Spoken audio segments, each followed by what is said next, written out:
The Lions won the division title for the first time in 30 years, and they made the NFC Championship game for the first time in 31 years. So what's next for this franchise? Maybe winning it all? Let's go ahead and discuss.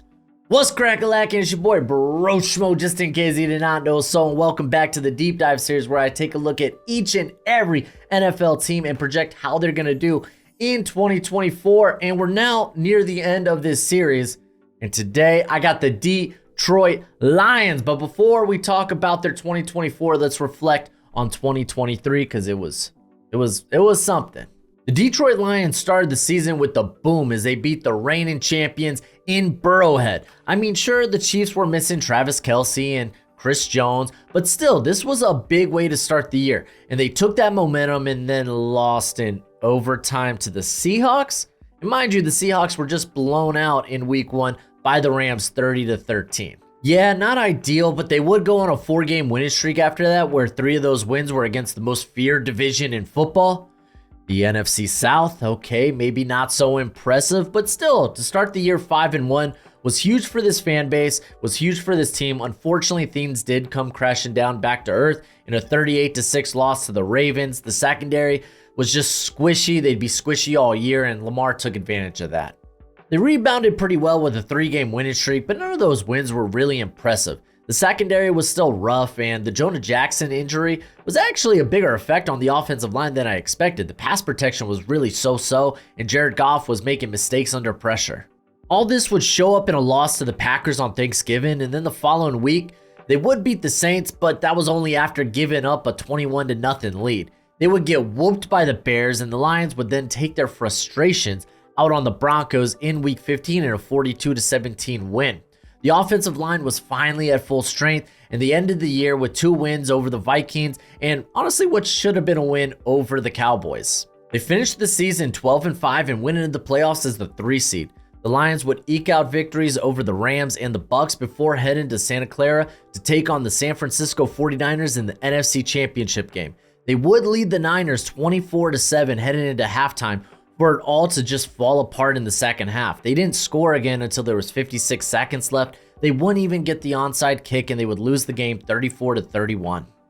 The offense looked unstoppable last season. They were 6th in passing and rushing EPA, but defensively, the corner room was a mess. They were solid at stopping the run, and they did a good job of keeping the ball in the hands of the offense, and the offense was good at going score for score with other high-octane teams. But being able to control the game flow was such a big part of Detroit's game plan. They were 5th in time of possession in 2023, but they recognized that weakness in the corner room, and they decided to address it this offseason. Real quick, I gotta give a shout out to today's sponsor, Underdog Fantasy. I absolutely love Underdog Fantasy because I love football, and now that the football season is far and away, it doesn't mean my betting season has to be, because they do all kinds of sports, whether it's baseball, basketball, esports even. They got you covered, whether that's weekly best ball or my favorite, higher lower on player props. So if you sign up at Underdog Fantasy using promo code BROSHMO, then they will give you a first time deposit up to $250. That's right. That's right. So if you're gonna go and bet with Underdog Fantasy, use promo code BROSHMO, take advantage of this offer, but please bet responsibly and bet within your means. Lions lost Jonah Jackson, but I'd argue that they replaced him with a better guard, even if it's just for the short term. However, it sounds like Josh Reynolds is going to be greatly missed, and they didn't really get an adequate replacement for him this offseason. And then defensively, they lost CJ Gardner-Johnson, but he didn't play a lot of snaps for him last year because of a pectoral injury. And they did lose Cameron Sutton, but he was pretty bad for him last year. I'd argue probably their biggest losses were Benito Jones and Tracy Walker, but those guys are relatively replaceable. So let's talk about what this team added. So the Lions really focused on signing, or at least re-signing, some of their premier offensive talent, like Jared Goff got an extension, Amon-Ra St. Brown got one, Penei Sewell. So it's cool to shore up those guys for the future. But in terms of what they added, foreign from the team, new to the team, we got to start with my boy Kevin Zeitler. I love this as a replacement for Jonah Jackson, even if it's just the short term, because Zeitler is currently 34, so He signs that 1-year deal. You're probably still looking for the heir apparent. I think it's still a really good signing. He's been a guy that's just not struggled with availability. His play has been consistent. Future Hall of Famer, just hella good. The Lions continue to be one of the best offensive lines in all of football. And we're going to be moving to DJ Reader. Also another addition I absolutely love.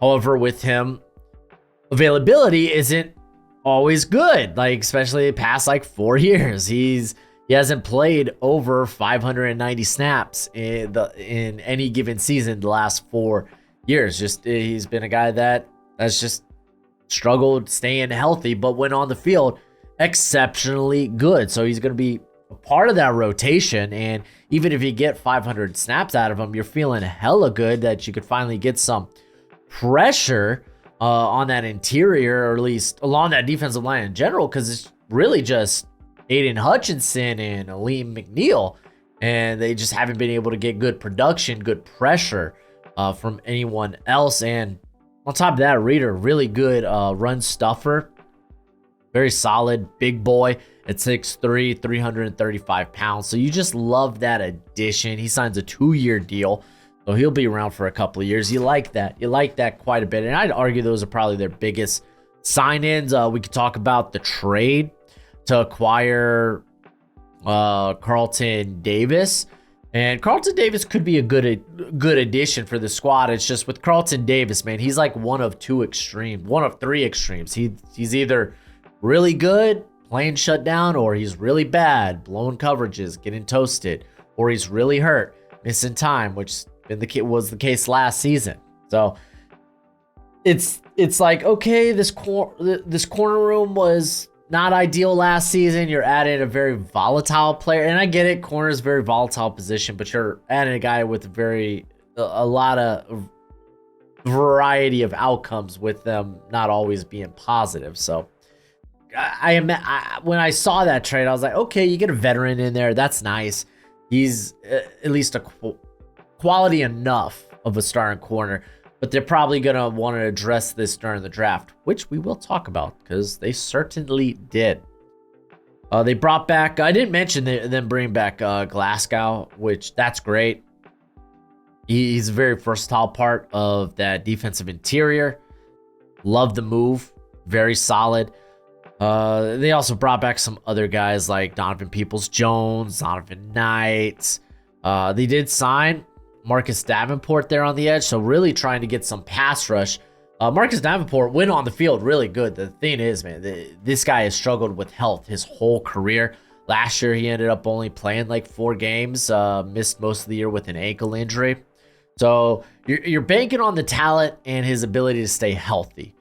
So hopefully he can do that, but it's kind of become somewhat of a deep rotation there at the edge for the Lions. Meek Robertson, he gets added to this cornerback room.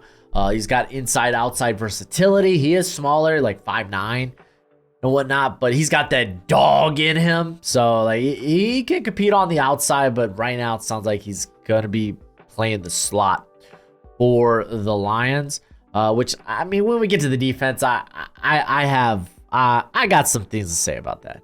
Regardless, Dan Skipper's back, great, one of the better swing tackles in the NFL. Khalil Dorsey is a solid special teamer.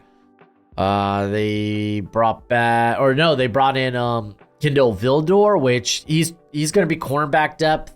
I'm hoping he never really has to start for this squad, but he's a solid player to have in terms of just depth. He's a good depth player. But let's go ahead.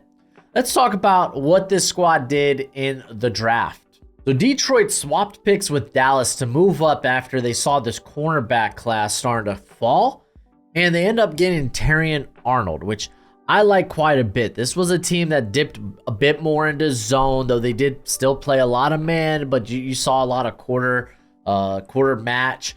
So I think actually Arnold's going to be a good fit for that, just in terms of athletically, physically, very gifted, brings good length. You saw a lot of ball skills there at Alabama. A lot of people talked about him as corner 1. That was reserved for Quinion. For me, I loved Quinion Mitchell. But this was a good addition. It was like, okay, Detroit, there you go. I love this pickup. You go, you address the cornerback room. You're feeling good. But they weren't done. They were like, nah, we're not done with the corner room. Because with our second pick, we're double dipping. We are double dipping. I know you don't like seeing this at a party where someone dip.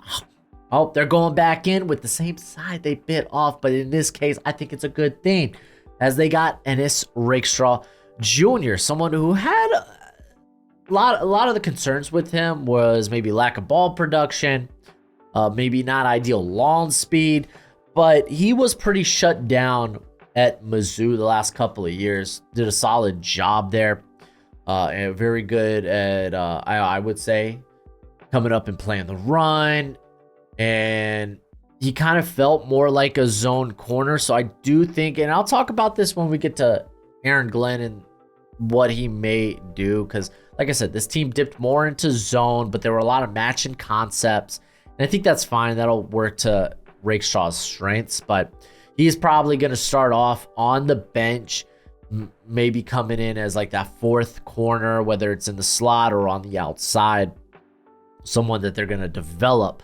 But obviously, Terrion Arnold is the guy.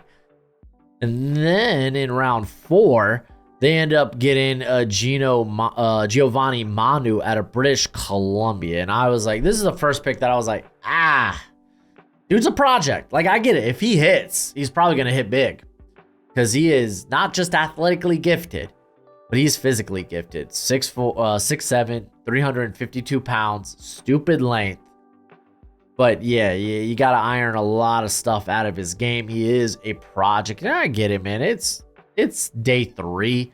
Take those projects there. I just had him a little further down my board, but I think it's fine. I think he's also a player that you can get away. Like, I think he's going to be you're gonna be able to hold on to him on the roster without him counting against the roster, because I think he's a part of the whole international player pathway program. Cannot confirm, but I'm pretty positive of that. But I thought that was the first pick. I was like, it's a little bit of a reach, but it's fine. Take your project. And then they get Sione Vaki out of Utah, and I'm like, is he? The question is he playing running back? Is he playing safety? Maybe slot receiver? They list him here at running back. I'm sure that he's gonna play maybe a variety of different roles before maybe they settle on one specifically. But he's gonna be a really good special teamer, because he comes downhill with a lot of steam. He's mean. I mean, you saw that both as a running back and as a safety. Him coming downhill, wanted to hit somebody, and then him as a running back, him busting through the hole, looking to hit somebody. So it's going to be fascinating. He's a two-way guy that they're going to probably mold into a one-way guy at some point. But 4th round, take shots on guys like that. It's fine. And then they go Mekhi Wingo. This is the portion of the draft where they were like, value. Who are some of the best players here that are just fallen? And Wingo was that. Like, I get it, he's undersized, but still, like, he moves the way you expect him to for someone who's undersized. He's quick. He's a penetrator. I assume you bring him in, he's going to be like a pass rush option situational, probably like a DPR type. And he's really shown quite a bit in preseason, like thus far. Let me just bring it up here as, that's the offense. Hold up. Let's jump to the defense. As when it comes to it, he had 2 pressures. Oh, that is through 3 games, though. I mean, I guess his first game was maybe a bit more fun than his other 2. To be fair, I haven't checked out like a ton of preseason, because I always say, man, take preseason and training camp with a grain of salt. Like, people get hyped up about players, and I'm like, yeah, if you're positive, then they're probably either gonna like sneak into making like the final 53, or they're gonna be practice squad players that might get called up during the season. But don't like look at it and be like, oh wow, we might have a starter somewhere down the diggity gosh darn line. So like I would just say reel back on that. Honestly, like sometimes the negative is better than the positive. I say better, is more informative than the positive. You learn a lot more if things are really negative inside a preseason and camp. But I like Wingo as a part of the rotation here. They also got Christian Mahogany. I had a 3rd round grade on him. I think he fell because of injury, as I think he's still coming back from injury for the Lions. But regardless, they get a potential guard for the future. The plan for this guy is to be on the bench and to develop him. I liked him quite a bit, man. He gave me some like Zion Johnson vibes, just not to the athletic ability of a Zion Johnson. That's really what made Johnson a 1st round prospect.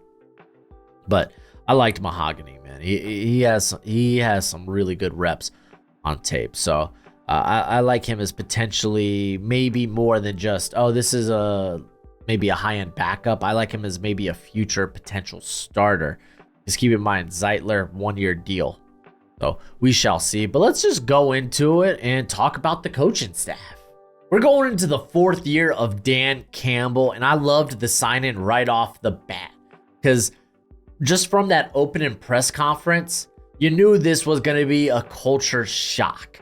And it was, man. He has really changed the atmosphere, the feel around this Detroit Lions team, man. It's just contagious, man. He is literally put on the helmet, put your head through a wall, and that's kind of reflected by how his players play for them. Like him, they are willing to go through a brick wall for Dan Campbell. And Dan Campbell was not, I don't want to call him a no-name before getting the head coaching role, but he definitely was not someone that people were expecting to get a head coaching job this quickly. He was formerly the Dolphins tight end coach back in the day. Fins up, baby, fins up. Both him and Ben Johnson were on that squad too.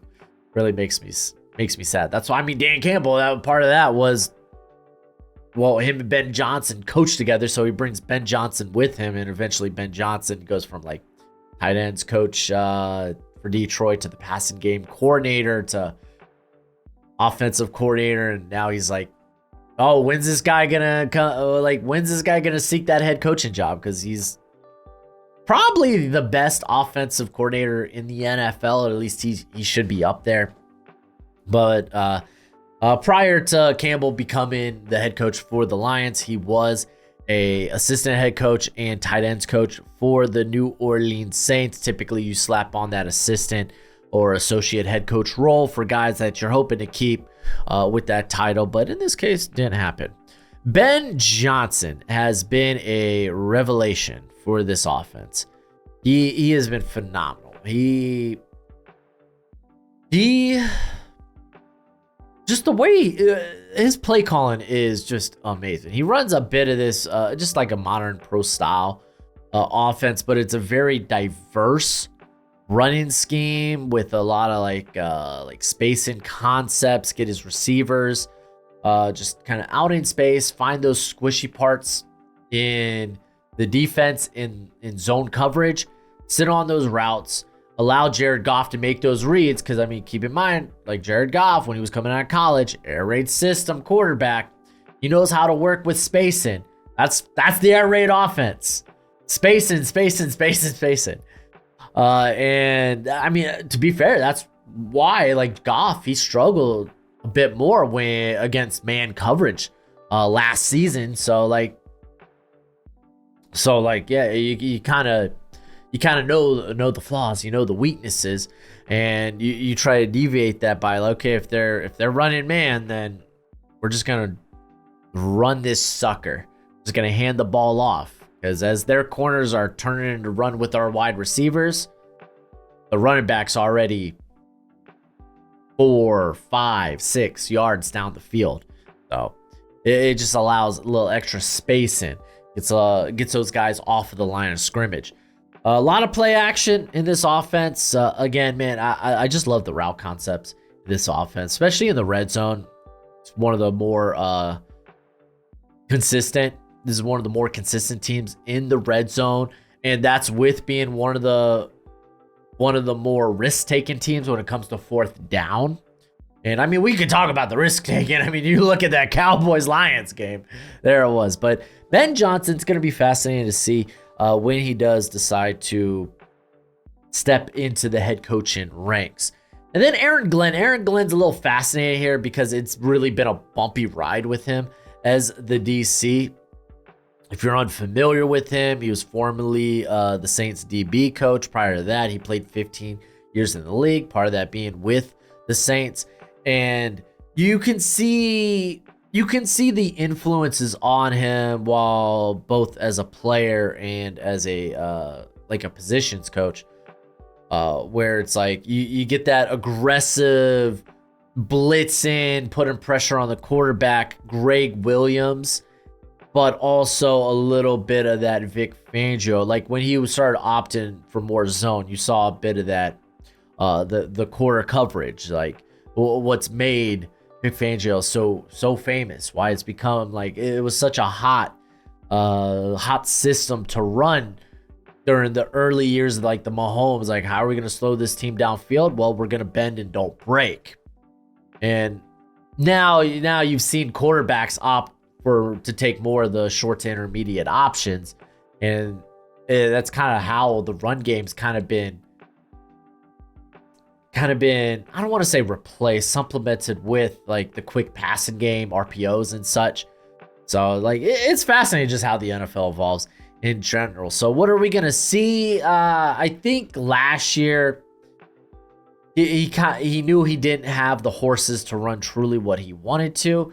But I mean, with the guys that he added, it's like, I don't think this is going to be a team that runs a ton of man, but it might be closer to that 45%.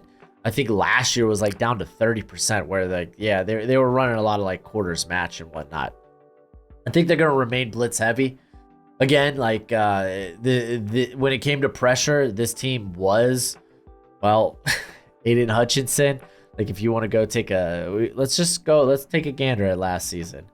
When it came to pressures last year, I think Aiden Hutchinson accrued like 37% of this team's pressures. The next highest guy was Aleem McNeil at 34 to Aiden Hutchinson's 101. So it's kind of like, woof, okay, yeah, we need other guys that can come in and help take the pressure off Aiden Hutchinson. When you look at win rates last season from guys that played a ton of snaps, James Houston was obviously hurt, so they did miss him last season. And he's a guy that is more of that DPR designated pass rush only. So getting him healthy is gonna kind of be clutch. It's gonna be it's gonna be just huge for this squad. Levi Onwuzurike, another guy that had a bit of a higher pass rush win rate, but also injuries have played a big role in his career. And for the most part, he looks like someone that's kind of that DPR option on the interior anyway. You look at Lee McNeil's at 12.1. That's very fine for a defensive interior starter. That's kind of on the higher range anyway. But like they weren't really getting it from anyone else that played like substantial snaps last season. And that's just kind of the unfortunate truth. Like, where are they going to get it, man? Who's going to step up? Can I get a hero baby? You know? So I don't think they're going to move away from blitz and less. They were 7th last season with a 31.2% blitz rate. I just think they'll probably dip more into the Vic Fangio style of coverage. While it's going to be kind of a blend of that Greg Williams, Vic Fangio. But let's talk about some of the let's talk about the remainder of this coaching staff. Let's jump to it. As we scroll down, we got Scotty Montgomery. He's going into year 2 as the assistant head coach, running back coach for the squad. He's helped turn this run game into something to be feared, terrifying. And I mean, prior to that, he was the run backs coach for the Colts. So working a lot with Jonathan Taylor, helping that be scary. So it's not surprising, you know, they give that guy the head coach, assistant head coaching title. JT Barrett still here as an assistant quarterbacks coach. Love to see it. Love seeing former players turn coaches. JT Barrett, I remember the Ohio State days, but the actual quarterbacks coach here is Mark Brunell, talking about former players. Jaguars legend there in Mark Brunell. I think I loved Mark Brunell, man, as a player, and he's honestly done a good job with Jared Goff. Hank Fraley has done a really good job with this offensive line. He's been here during the whole duration of Campbell's reign, and this is one of the most feared offensive lines in all of football. Antoine Randall, another former player turned positions coach here. He's been here for the at least the last 3 years, but he's the wide receivers coach out there. Do want to see a little bit more from the receiving room, and honestly, like, the litmus test is Jameson Williams, man. Are we going to see a bit from him? We'll talk about him when we talk about the offensive roster. Let's move to the defense. They got a couple of fun names, as they got, where are you at?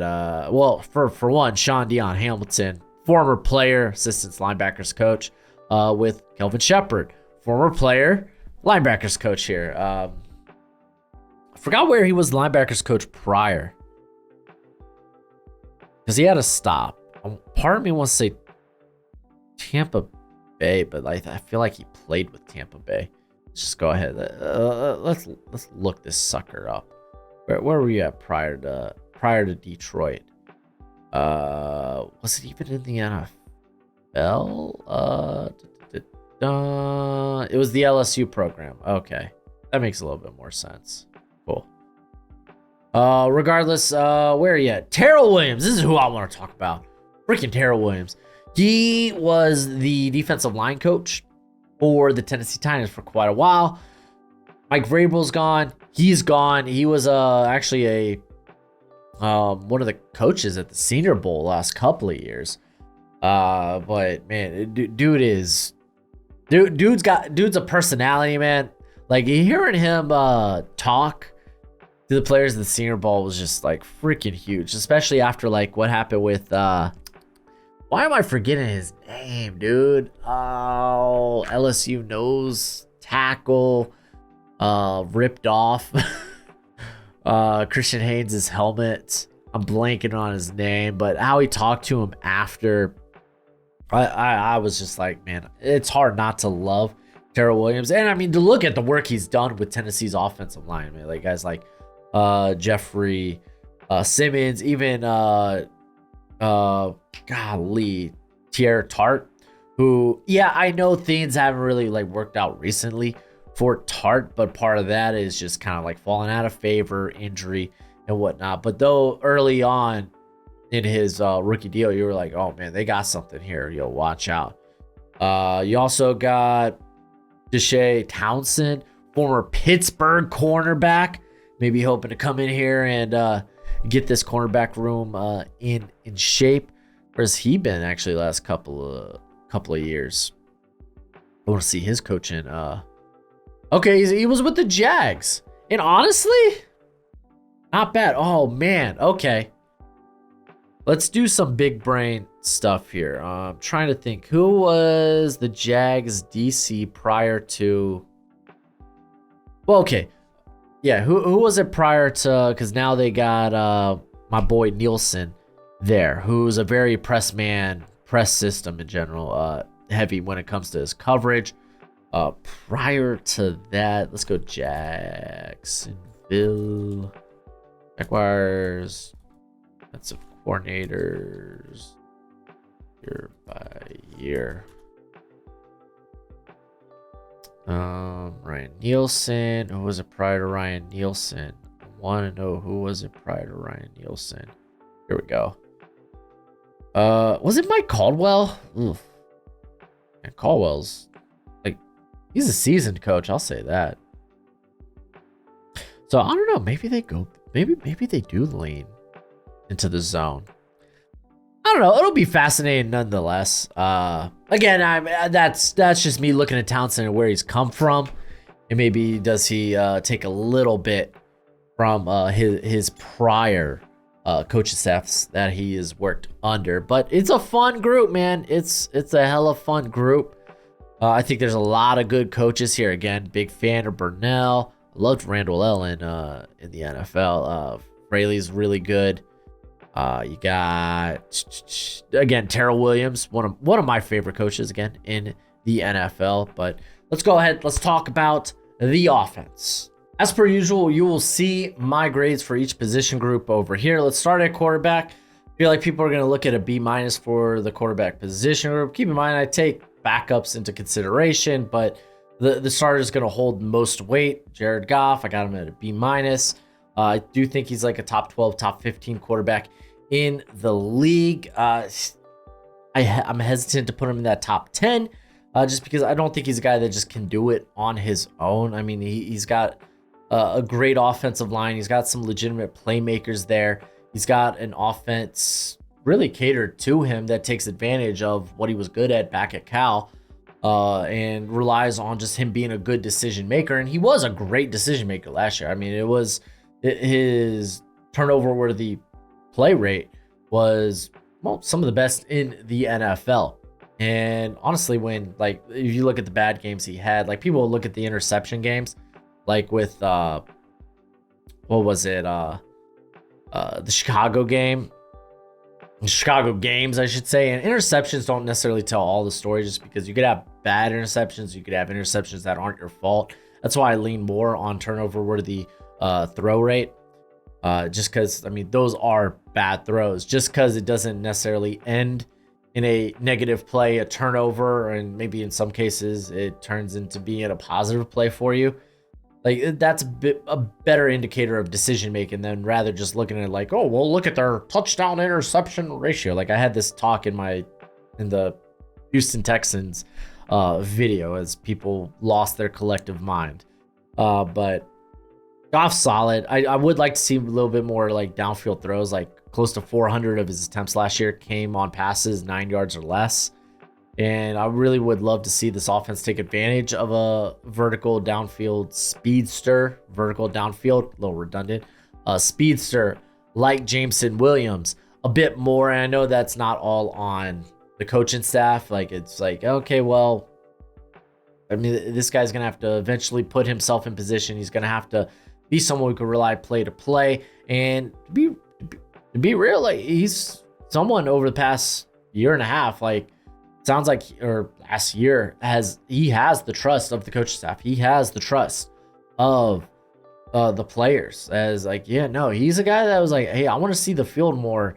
I'm willing to get my nose dirty. I'm willing to go and make blocks downfield. And we saw that during the last stretch of last season. So I'm really hoping he kind of has this breakout season. He was someone I really liked coming out of Alabama. And I guess while we're talking about the playmakers for Goff, let's just keep talking about the playmakers for Goff, because you have one of the best receivers in the league in Amon-Ra St. Brown. Dude was just phenomenal last year for the Lions. If you want to go look at just the forced missed tackles from last year on receptions, because he ended up having 119 receptions, 17 forced missed tackles. That's solid. He was someone that was, if you threw it his way, he was not going to drop the ball. 3.3% drop rate. That's hella good. And to be fair, I mean, it's not like he's just a slot player. He's someone that can function on the outside. 43% of his snaps did come on the outside. So someone, maybe they can move around, but like, I think he's at his best when he is in the slot. I talked about Jameson Williams a little bit. It looks like probably Khalif Raymond will be the other starter there on the outside. Keep in mind, when I do starters, I'm talking about the guys that are going to be on the field the most, your lead snap getters. That's going to dictate how this offense does. And even if it could be a toss-up, who's going to be that guy for the Lions, as it could be a revolving door. But I mean, Khalif Raymond's a guy that they're very familiar with. They have faith in. He had 489 yards during the season last year. Another guy that kind of literally he was 50-50 where he lined up, whether it was the slot or the outside. So he does give them that versatility where, like, okay, we can move him a variety of different places. And then you got obviously Sam Laporta, who had a historic year last season, scoring 10 touchdowns, 889 yards, just phenomenal. Like, I didn't see that coming. He wasn't necessarily like one of my top rated tight ends. I did think he was like I had a 3rd round grade on him. Parts of his game that I didn't like was like the hands, which kind of came into play. He had 7 drops, led to a 7.5% drop rate last season, but he was good at the contested catch. He was good at creating after the catch, which you already knew that. 11 forced missed tackles, really solid number there. And it was just like, with his body type, I didn't expect him to be that good of a blocker. And last season, when it did come to Sam Laporta, he, as a run blocker specifically, he was fine. He was all right. Like, he was at his best when this team was running zone. This is a team that runs a very diverse run scheme. They like to keep you guessing in that regard. But he was at his best when put on the move rather than your like man blocking concepts, gap blocking concepts, and whatnot. So take that for what you will. Regardless, I still obviously was too low on him. Should have liked the receiving upside a little bit more, as we saw last season. Hey, I'm a man willing to admit my faults. And then in the backfield, I got Gibbs edging out Montgomery. We kind of saw Gibbs kind of eat into the workload of Montgomery last season, as we saw situations where Montgomery was kind of exclusively used, whether it was in the red zone, the goal line, short yardage situation. We saw Gibbs eat into that volume, and that's why I believe Gibbs is probably going to edge out. Even with the injury, even if they go a light workload for Gibbs the first couple of weeks, I'm not concerned about that. I think when it comes to just a large bulk of the season, that it's going to probably be Gibbs. What he can do as a pass catcher, as he almost had 1,000 yards during the season as a rusher, and as a pass catcher, over 300 yards. So you love to see it. Just has that home run speed. Once he sees daylight, watch out. Also a threat in the receiving game opposed to David Montgomery. He'll run the basic running back route trees, basically just swings and screens, and he's very much a very powerful runner, good contact balance. But Gibbs was a lot closer than I'd expect to him when you look at like forced missed tackle rate, yards after contact. But it's one of the best duos in football when it comes to the running back room. So like, Goff has the weapons at his disposal to some degree when it comes to like tight end. What do you got out of the backfield? Amon-Ra, St. Brown. But then you're questioning some of the other parts at receiver. Let's move to the offensive line. As, hey, this is a hell of a good offensive line. Sewell got paid big money, deservingly so. He is hella good. Probably arguably their best offensive lineman last season. He was very good as pass protector, even better as a run blocker. One of the best run blocking tackles in the NFL. Glasgow gives you some consistency. He's going to be, I think I have him slotted here as left guard. And it looks like where Detroit's going to have him as well. And then Frank Ragnow, one of the, probably arguably the best center now in football, that Kelsey's retired. But he definitely deserves to be mentioned there with like Creed Humphrey and such. But hella good. Taylor Decker, when healthy, unfortunately he was healthy for a whole lot of the season. I think he only missed like 3 games. What was that with? Missed 3 games with an ankle injury. But hella good. He's actually probably the best, among their best, I'll say their best pass protector. Though you did see him falter a little bit when Jonah Jackson went down, which I was like, oh, that's a little surprising. That's little surprising, because it wasn't just like the left guard position that was hampered, but it also hampered obviously the left tackle there, which was I just found very interesting. And I mean, that's why we talk about like that whole idea of creeping towards average as an offensive line.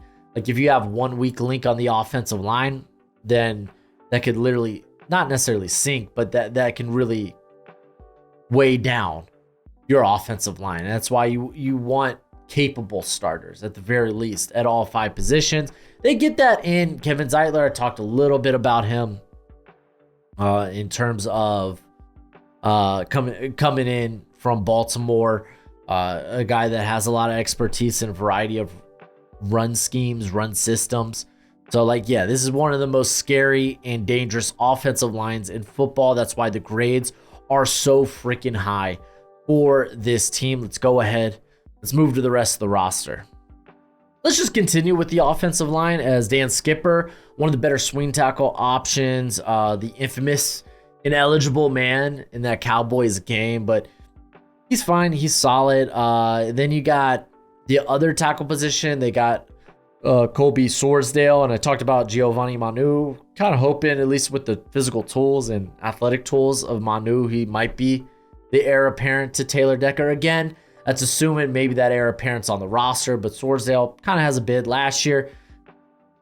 Played like a day 3 rookie, and it is what it is. But to be fair, he was splitting time at like both guard positions, had some snaps there at right tackle as well.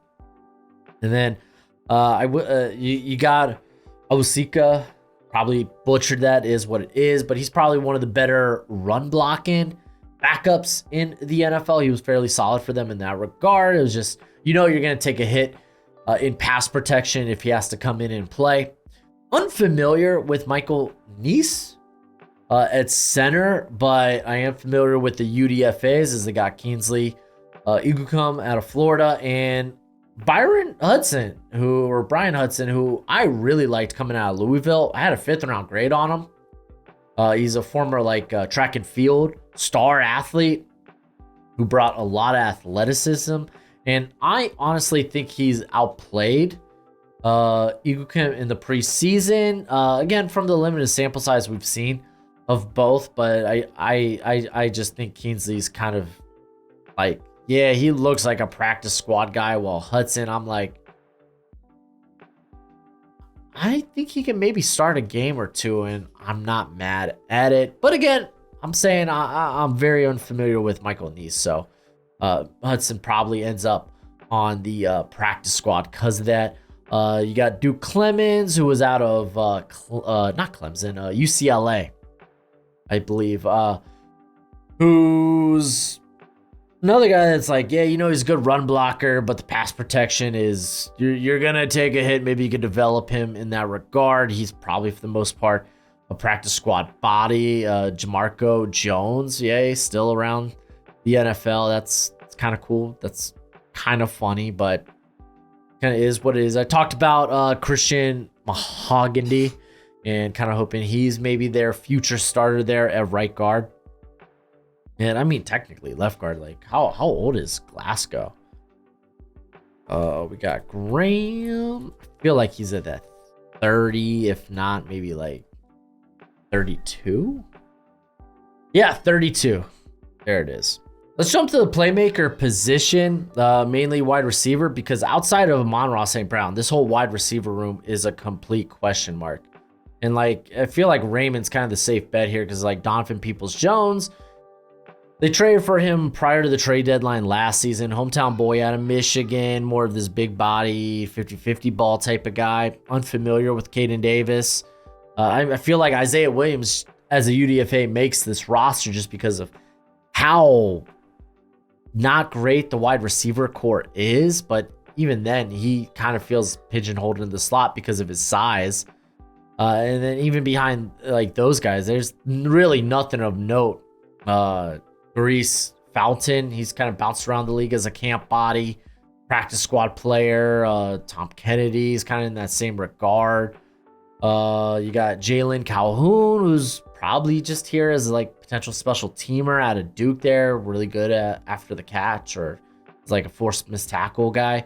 But at tight end, you got a really good group. Like you have guys coming from the outside that probably aren't going to make the roster.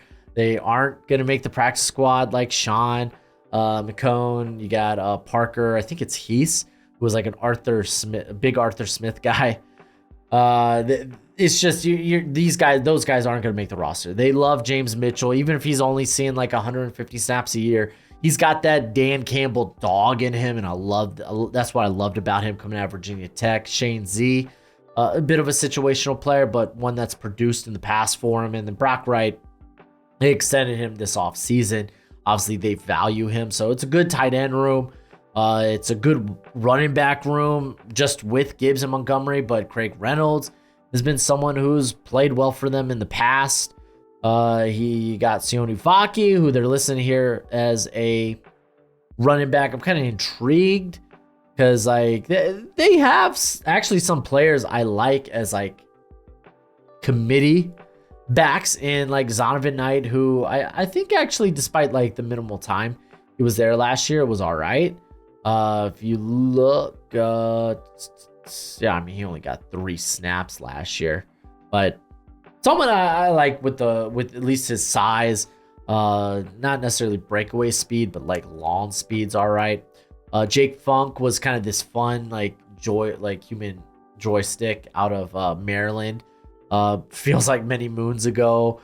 Yeah, Jamar Jefferson, who was tearing it up at Oregon State. They all kind of seem like they're on the outside looking in, but they're kind of fun options to have here in camp. You got to match Sione Vaki just because of the versatility makes the squad. But like I said, Craig Reynolds, he was easily cemented as the running back 3 in this rotation. Ended up having over, almost 200 yards rushing last season. 6 forced missed tackles on 41 carries is a pretty solid number. He was just under that 3 yards after contact. Typically, if you're under 3 in that regard, you're like, okay, can it be better? But as a committee back, it's kind of a fine option. Backup quarterback, Hendon Hooker, is he ever going to be the guy? Guess we'll find out someday. Nate Sudsfield's going to be the backup. Yay. You can't imagine if he has to step in, you're going to be winning those games. That it's going to be a very run-heavy script. But to be fair, it's going to be a run-heavy script if they have to go back up at quarterback regardless. Jake Fromm, hey, still bouncing around the league. It's kind of cool to see him in a camp. Former Georgia Bulldog there. But let's go ahead. Let's get to this defense. And again, these are the guys that I think are going to be seeing the field the most. Maybe not necessarily what you would think when you hear the word starter. Guys who start the game. I could honestly care less about that. Sometimes it's just a formality, or sometimes it's just what package you come out to start the game. Tell me who's on the field the most.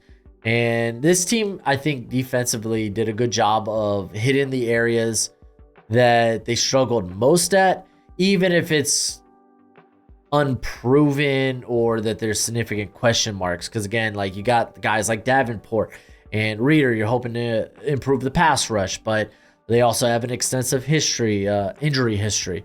You have the secondary. They bring in a vet like Carlton Davis, but golly gee, buckle in. That's a roller coaster. And then you have some rookies there.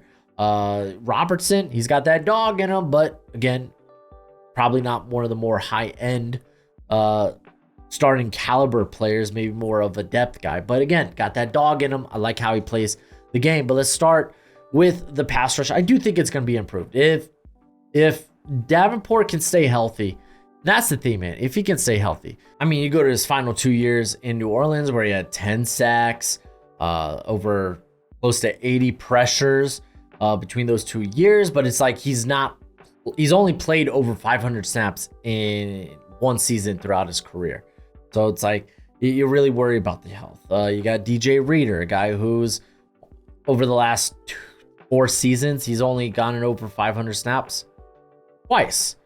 But he brings that pass rushing threat. Like last 3 years, he's been over 20 when he was able to hit the field last season when he was on the field for over 530 snaps, 34 pressures, 2 sacks. Like he brings that presence, and those are additions, but you do worry about the health when it comes to those positions. Aiden Hutchinson, he's on his way to, if not already there, he is one of the best edge players in the NFL. The dude is phenomenal, was well worth the first overall pick. Oh, wait, sorry.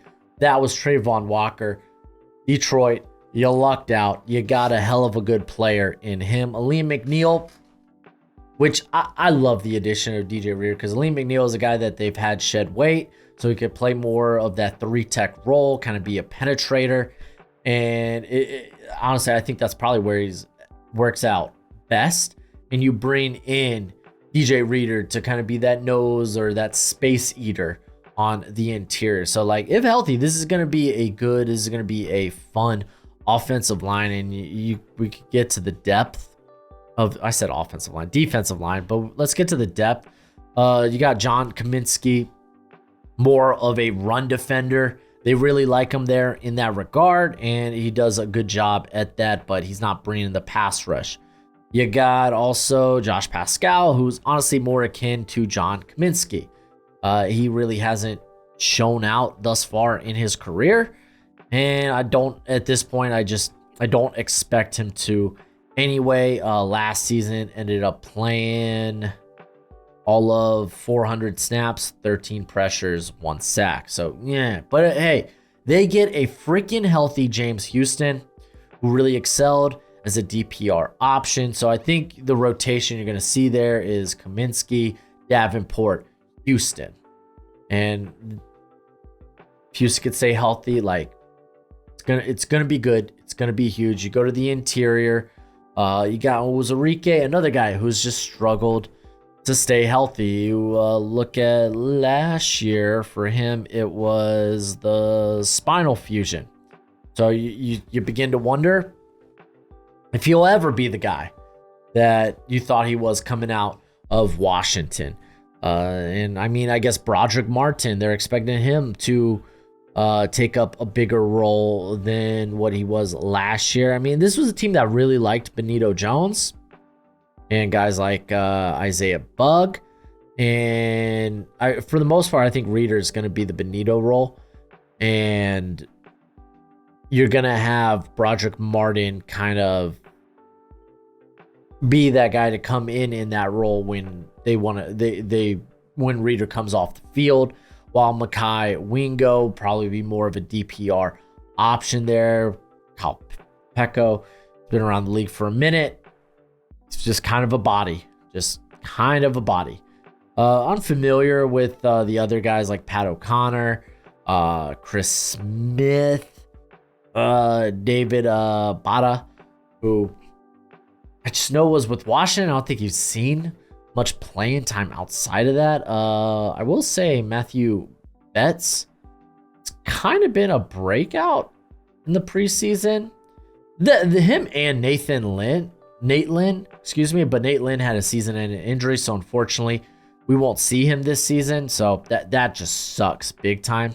Lynn had like 5 pressures and one sack, but that was only on 13 pass rush snaps. So he's kind of ate. But Betts has been fine. He's been all right.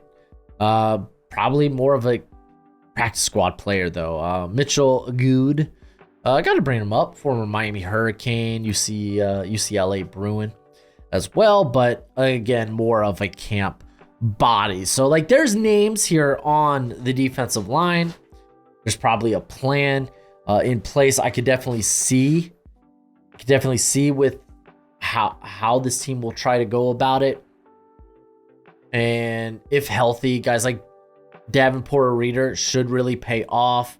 Does Martin step up into a bigger role? Does Wingo step up as a DPR? Can James Houston stay healthy? I mean, honestly, health is kind of the question when it comes to this defensive line. Let's go to linebacker, Alex Anzalone. I've never been a big Anzalone truther, and honest, after last season, I feel like I should be. He has been Mr. Consistency. He very much a minimal gain guy, but has been I don't want to say a sure tackler, but he's always around the action. He has made big plays for the defense at junctures. So I'm done hating on him. He's a quality linebacker. Jack Campbell, you're kind of hoping takes that next step up. He was a bit of a liability somewhat in coverage, but from an athletic standpoint, He's got it. You're just hoping the game slows down for him. You got to imagine Derek Barnes. He's going to be in the fold here. He was actually, I think, their second leading snap getter at the linebacker position, and he played particularly well. He was actually probably one of, if not their best blitz option from the linebacking core, which, I mean, that was something you could tell at the Senior Bowl when he was there. Coming out of Purdue, that was like, because he's actually a former edge player turned off-ball linebacker, so he's going to be very involved. We're going to see him in the mix there.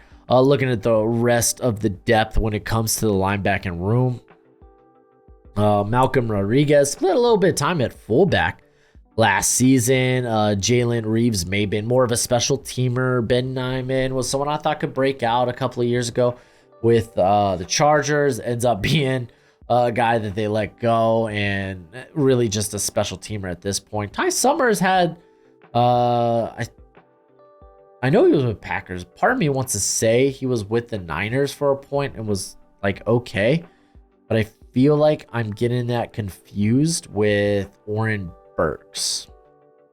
So let me just confirm that. No, it was just Green Bay. So I am thinking of Oren Burks. Oren Burks like stepped up and played well for the Niners. That just kind of blew my mind. Like, because I mean, those were both guys that I was kind of just out on as just like special team playing linebackers. But yeah, Summers, I guess, yeah, I'm out on special teams playing linebacker. Unfamiliar with the other two guys in Abraham and Joel, but I mean, you know the four that they're gonna keep. Technically five. Maybe Reeves is going to stick around as he's probably the team's top special teamer. So makes all the sense in the world. But it's a good linebacking core. It's a good linebacking core, especially if Jack Campbell takes that jump. And then let's move to the secondary. Because, I feel good about the secondary, actually. I think they're probably going to give up some big plays. That's just unfortunately going to be the truth. When you have Carlton Davis out there, what's going to happen? And then, I mean, Terrion Arnold is a rookie. You got to expect him to take some lumps and bumps. But I think this is a team that's going to create a lot of turnovers in the secondary. Like, these are guys with legitimate ball skills, whether it's Davis, Arnold, Robertson, got that dog. He's going to be active around the catch point. Kirby Joseph, literally a interception machine. Brian Branch coming downhill, monster. Now moves to a more traditional linebacker or safety role, and I don't love him, man. I love him. I loved him playing in the slot, and I think you make that work with what you saw from Ifeatu Melifonwu last year during the back end of the season. Let me just bring it up. As last year played just under 400 snaps, was very involved around the box, around the line of scrimmage, had 13 defensive stops. Those are stops that just result in either a loss or a no gain. And dude, 3 pass breakups, 2 interceptions. Like, I'm shocked that why not just keep Brian Branch in the slot and say, okay, let's see what we got in Melifonwu as a legitimate starter there with Kirby Joseph. Like, part of me really, really wants to see that, but kind of is what it is. I mean, this is the thing. Maybe Aaron Glenn gets very creative in who's going to be on the field. And it's like, you're never truly going to know who's at any one given position. It's probably a better way to phrase it, the proper way. Whether it's like, you're probably going to have Davis and Arnold on the outside, but is Branch going to be playing around the box? Is he going to be in the slot? Is Melifonwu on the field? I mean, you don't just have Amik Robertson, but you also have Ennis Rakestraw Jr. who could come in and step in. So it's like they got names there that I really like. It's just I want to see Brian Branch in the slot. I mean, shoot, the dude, 530 of his 736 snaps last year came in the slot. He played fantastic. He played wonderful. I don't know why you might want to change that, especially when Melifonwu actually played well for you. So that's my one gripe. You could argue with me about it in the comment section below. It's just, I don't know. Maybe I was a bit of a mark for Melifonwu coming out of, what was it, Syracuse. Brandon Joseph, he's on this roster as a backup safety. I liked him coming out of Northwestern. Didn't really revive his draft stock when he went to Notre Dame. Someone who's got some fun range, but just didn't see the process. Like, just wasn't that good of a processor.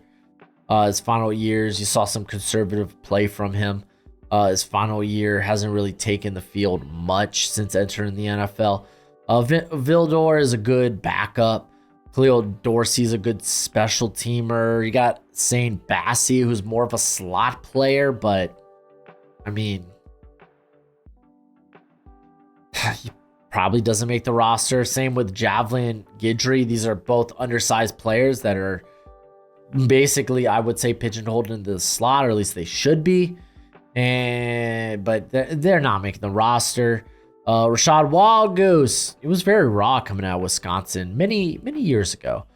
Might make the practice squad if anything. Manuel Mosley, man, injuries. I feel like I've talked about injuries a ton, but injuries have really screwed his career. Had the back-to-back ACL injuries.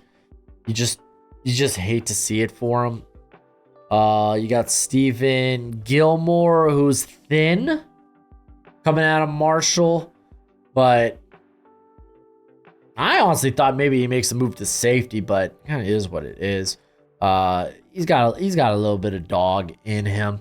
Unfamiliar with the UDFAs and like Garnes and Strickland.